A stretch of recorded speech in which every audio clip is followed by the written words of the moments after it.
I den her video skal vi se på de vigtige begreber inden for lægemiddelregning, nemlig dosis, volumen og styrke. Dosis, eller stofmængden, som det også kaldes, det refererer til mængden af aktiv lægemiddel. Det kunne være den ordinerede dosis til patienten, eller den dosis, der skal bruges til at fremstille en infusionsopløsning. Enheder for dosis afhænger af lægemidlet. For mange lægemidlers vedkommende, der angives dosis i forhold til lægemidlets vægt, og der er vel relevante enheder, det vil være gram, milligram og mikrogram. Men der er også lægemidler, hvor dosis angives i forhold til, hvor mange molekyler lægemidlet udgør.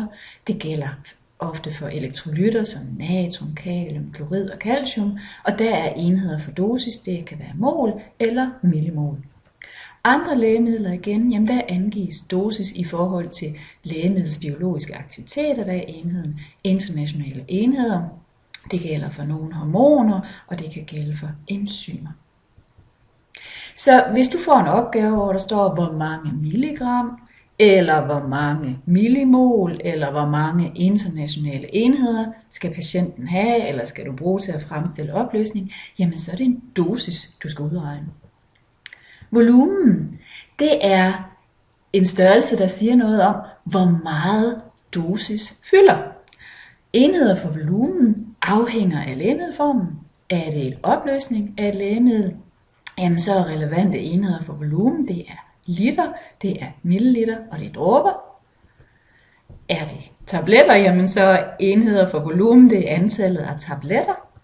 Og er det et lægemiddel, som skal inhaleres, jamen så er enheden volumen, hvor mange sug patienten skal tage for at få den ordinerede dosis. Og det vil altså sige, at hvis du får en opgave, hvor der står, hvor mange tabletter skal patienten have, eller hvor mange milliliter skal du trække op i sprøjten, eller hvor mange sug skal patienten tage, jamen så er det et volumen, der efterspørges.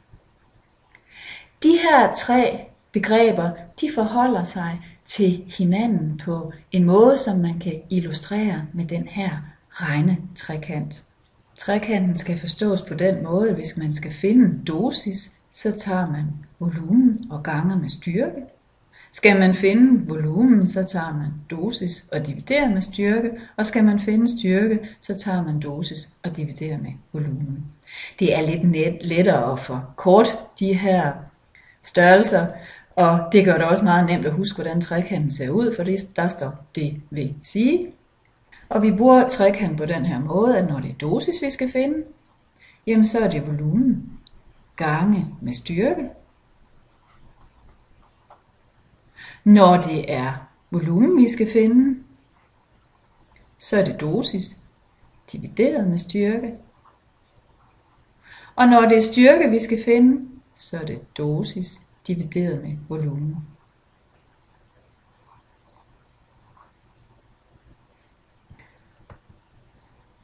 Hvis du får en opgave, hvor der står, hvor mange milliliter, eller hvor mange tabletter, eller hvor mange sug skal patienten have, jamen så er det en volumen, du skal finde. Og så skal du tage dosis og dividere med styrke. Får du en opgave, hvor der står, hvor mange milligram, eller hvor mange millimol, eller hvor mange internationale enheder skal patienten have, så er det en dosis, du skal finde. Det her var jo enheder for dosis, og så skal du tage volumen og gange med styrke.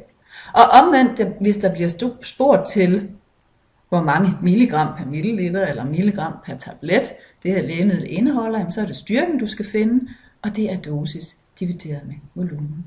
Her er et eksempel på en opgave, som du kunne få til eksamen. Det er en patient, der får 10 milliliter af et lægemiddel. Milliliter, det var et enhed for volumen. Styrken af det her lægemiddel, det skal gives som en opløsning. Det er 5 milligram per milliliter.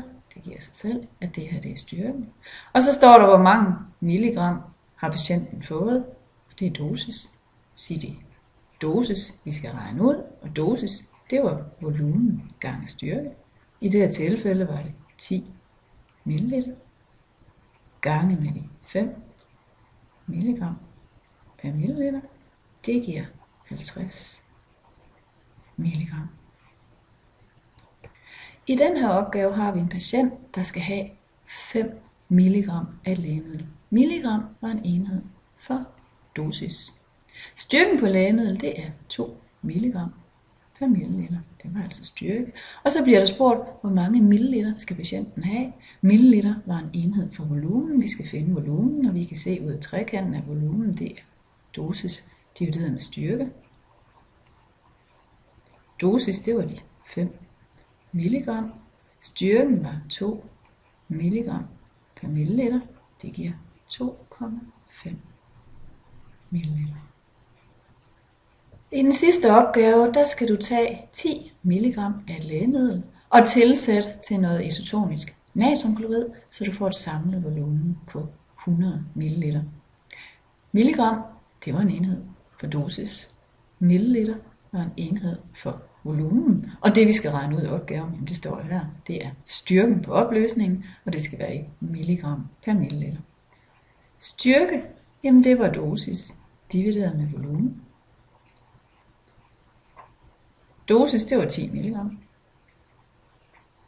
Volumen, det var 100 milliliter. Så skal vi se, om det er den rigtige enhed. Der står milligram per milliliter. Jamen, det var også det, vi skulle svare.